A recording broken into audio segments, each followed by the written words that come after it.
Hey guys, hello and welcome to another tutorial by the team here at Divi Engine.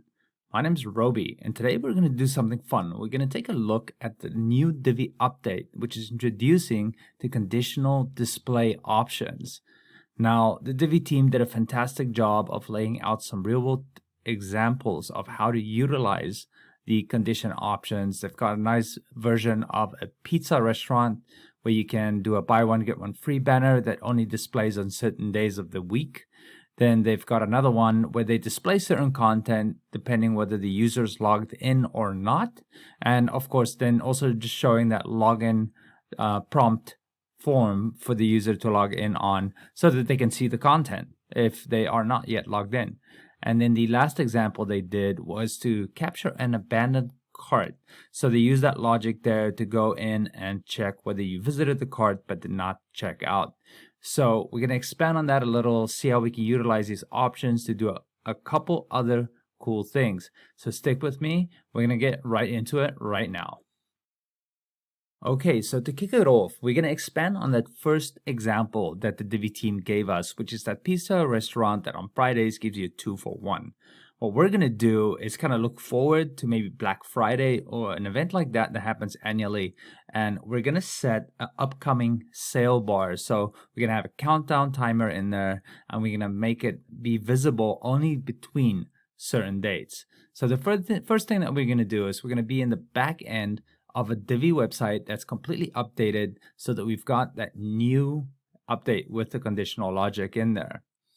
Now, the way we're going to set this up, we're just going to go ahead and go to a page, and we're just going to say add new. Now, we can give it a name, and I'll just call this conditional and activate the Divi builder. And we are going to let's use one of the pre-made templates just so that we have some content on the page there. And let's select the pizza restaurant or the quality food one right here. We'll say use this layout.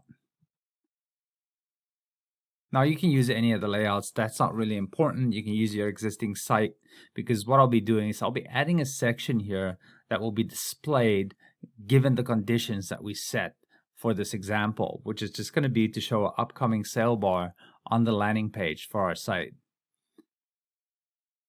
Okay, so here we go. This is loading up. It is good.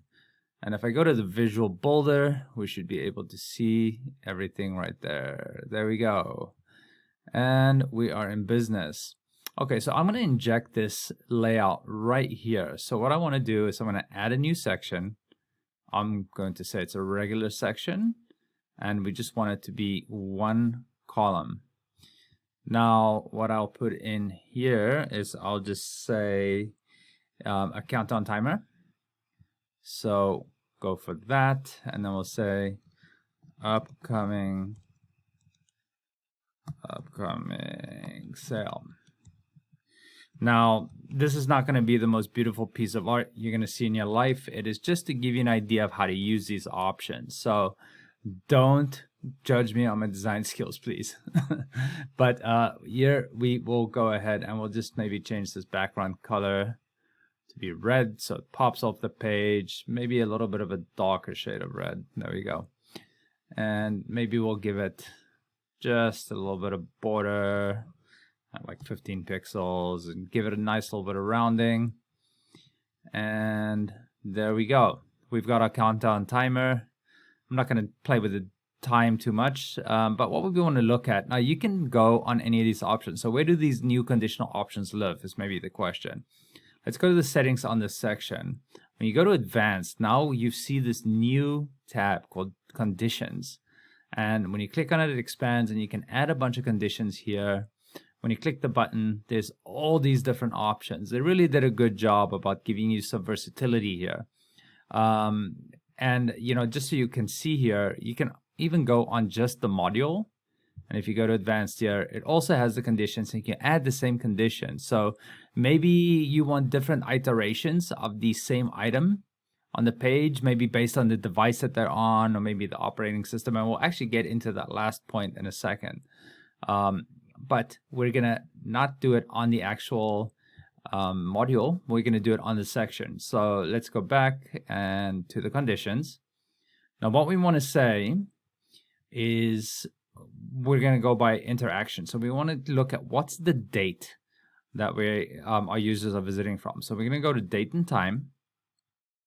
And now we can go ahead and select that it's after a certain date. So let's say we want this to start tomorrow on the 6th. We're just going to keep the time the same. You can even put a label in here. So we'll say promo marketing start as an example in here. And it will make sure that it's after. And then we'll say, okay, cool. Promo marketing start, and we can add another condition because we want the bar to go away at a certain point, because of course our promo will run and then the timer would not be as relevant. So let's just say it's gonna do the promotion until the 10th of October, and I will just say promo marketing end. Loving those caps, and there you go. And then we'll just make sure that this says is before. Now you can put specific dates and times in here. You can do it on certain days of the week. Then most certainly in the example, in the announcement of the new Divi update, used on specific days of the week option, but we're just going to say before so that the marketing ends at that point in time. We'll say yes, and now we've got the start and the end of our marketing campaign. So I'm going to save that, and then what I'll do is I'll publish this page, and we'll go check and see what's happening on the front end of our site. Now, since this is before the marketing promo start time or date, it should not show us that countdown timer that I put in there. So let's see if that part of the equation worked here for us. So site's loaded up. We scroll down, and there it is. And now you might be looking at this and saying, hey, what gives? You said that it's not going to show up. And I'm going to show you why it's doing that. So when we jump back to the back end here, we're going to go ahead back on that section, open up the settings, go to advanced, and then the conditions. Now, when you hover over your conditions here, you see that that top one is crossed out because that condition is actually not met, but the second one is. Now, we set this to display if any of the conditions are true. So, because it's still before the marketing end date, it's going to show it because one of the conditions is true. But we're going to change this to say all conditions, so that both of these need to be true for that to be displayed. So let's go ahead and save that. We'll update our page. And once that has been saved, we're going to check out and see what that does on the front end. Okay, so let's refresh this. And it should be gone now. Okay, so now we can see no longer do we see this countdown timer that was right there on the page, because now we set it to make sure that both conditions are true to display that. Now let's go back here, and just to double check our work, we're going to open the section settings again, go back to conditions. We're going to change the start date to be today, and click save, save, and update. And now we should see it back on that page once this is all saved up. Okay, let's refresh the page here. And if all went well, we see our countdown timer again. So now again, this will only be displayed between those 2 days for the start and the end. And you can change that. And you can think about different ways you can utilize something like this, whether it be an annual sale every year, or whether you just want to make sure that you've got some marketing activities on your landing pages and stuff like that to cater to certain things. So that is our first example for setting up an upcoming sale bar. Now you can do all sorts of cool things with stickies and other things. We're not going to cover that in this, but we certainly have on some of our other tutorials. So definitely check those out on the Divi Engine blog page. So that is that for this one. Okay, so for our second example, we're gonna build on something we mentioned in the first example, which is looking at device-specific content to be displayed. So what we're gonna do is we're gonna go back here on the back end of our Divi site, and right underneath these upcoming sale counter that we put in the previous step, we're going to go and add a new section. Now, we need to do a new section because remember, we put those conditions on the section area in the previous step. So we're going to just add a regular section, single column, and we are going to add first a text blurb, and then we're just going to say download our app here, and you'll see why I'm doing that in a moment. There we go. We're going to leave that left aligned. Well, maybe we'll increase the size of the text a bit. We'll just make that a h2 tag or something. h2. There we are. And now what we'll do is right underneath that, we will add an image module. And for this one, I have conveniently uploaded a download Windows option. And then right underneath that, I'll save that first. I will add another one, another image. We are going to select our download on the Mac App Store option. And then maybe what I want to do is I'm going to align this in the middle, and then I'll use another great Divi feature, which is extend the image alignment to all the images in this column. And say extend, and now all the images are in the middle. Fantastic. Okay, so now we've set the stage for utilizing the conditional logic. Now what we want to do is we only want the Windows button to show if our visitor is using a Windows machine. And we only want the Mac application option to show if they're browsing on a Mac. So for that, we're going to do some conditional options here. But what I want to do first is, why don't we just first save this and go take a look on the front end again, just to see and make sure what this looks like.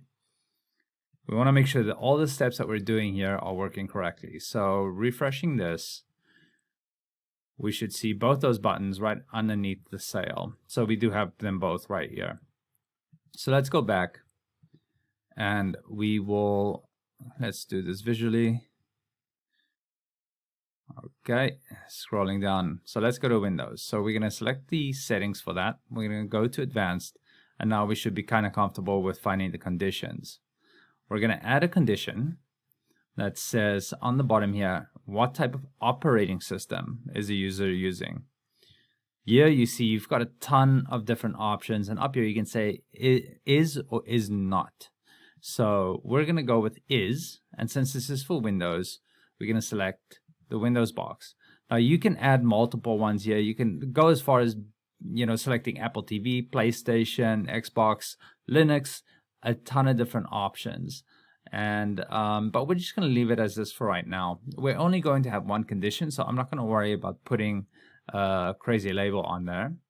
So I'm going to say check the box. I'm going to save that, and let's go and save the page and see what happens on the front end.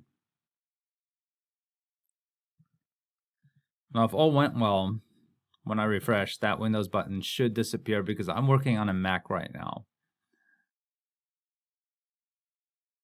And there you go. The Windows option is gone, but we want to add the condition to the Apple one as well. So let's just go back really quick, just so that we don't have anything strange happening. We just open the settings for that button, or the image actually, and then we go to the conditions. We'll add the condition. We'll go down to where it says operating system again. We're going to say Mac OS and make sure that is selected here. We're only adding one condition, so no fancy name. Save, save, save, and update the page. And just to make sure that that button works fine, we'll refresh the page again.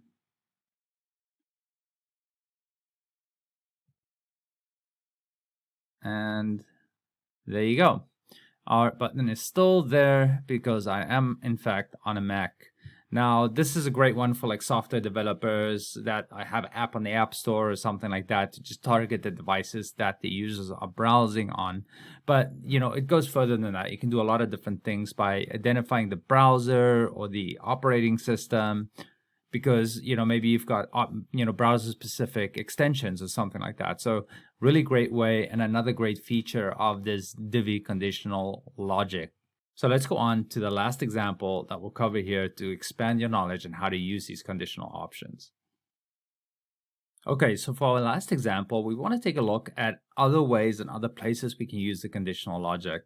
And this time we're going to integrate with WooCommerce to just show a special message that goes along with a specific product. And we're going to be doing this in the theme builder this time instead of just on the page. So on the back end of our Divi website here, let's go to Divi. Oh, I went too fast. Divi theme builder. And I've already added a custom body for my products. So if you don't know how to do that, definitely check out the documentation for the Divi theme or our other tutorials on the Divi Engine website. What I'm going to do now, just to get this going, is I'm going to edit this custom body. And this is just a layout. It's not the most gorgeous thing you'll see, but we've got the product image right here. We've got a product name, the title, the metadata, short description, and then just the add to cart. If I went back over to this side and just went to my products, let me do that really quick. And what I'm going to do is I'm going to play with this cap option here. So let's see what the cap page looks like right now.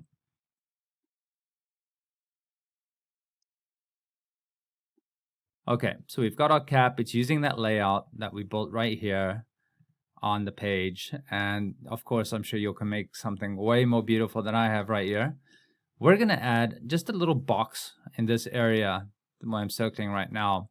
We're just going to say, you know what a cap goes great with, and try to cross-sell some sunglasses. Now, this works kind of like the related products module that you can put in there. But, you know, you can do so many other things with this. Like maybe you want to put a coupon code that relates to a specific product. Maybe there's some other type of cross-sell, maybe an order bump that you want to incorporate. This is where you're going to do that. And let me show you how. So back on the back end here, where I have my product theme template, I'm going to add a module. Now I can add a module section. I've already showed you that you can do it on various levels, but we're just going to put in a text box in here. And then, like I promised, we're just going to say what goes good with a cap, sunglasses. There you go. We're gonna just put a background. We'll go with our red color again. We'll give it that deeper red. There we go. And then we'll just go change our text color to be white so we can actually see what's going on. We'll center that. And then we'll just add some spacing, some top and bottom padding maybe, just to give that text a little breathing room. And lastly, we'll round that border with 5 pixels. And that looks pretty good. Now the last step, of course, and you guessed it, we go to the Advanced tab, Conditions, and we'll just add a condition in here. Now through all these many condition options that we have here, we'll just go to the location, so that where is the user on the page. We're going to select products, and now in here you're going to say only display if the product is, and then we'll put cap in there. It'll filter that for us nicely. Select cap and make sure the condition's enabled. So save, save, and lastly we will save this page. Now what do you guess is going to happen when we go back here? We refresh the page. We should see our message, and there it is. Now, well, what if it didn't actually work? And maybe I am just putting some smoke and mirrors here. No, let's go to the shop and open up another product and see whether it works on one of the other products in my store here. I'm going to click on the beanie as an example. And there you go. The beanie doesn't have the message here. So that message only pertains to the cap product that I specified in our conditions that we put for this module right here. Oops, I doubled that one. Let's just open this, go back to our conditions, and here we've got our products, and we said it has to be capped. So again, this is just another tool that you can use now to make your website so much more dynamic and speak to the certain users and nudge them towards what you want them to do. Yeah, so with that, folks, that's it from me. This is just a quick dive into the expanded features offered with the conditional logic for displaying content on your Divi websites.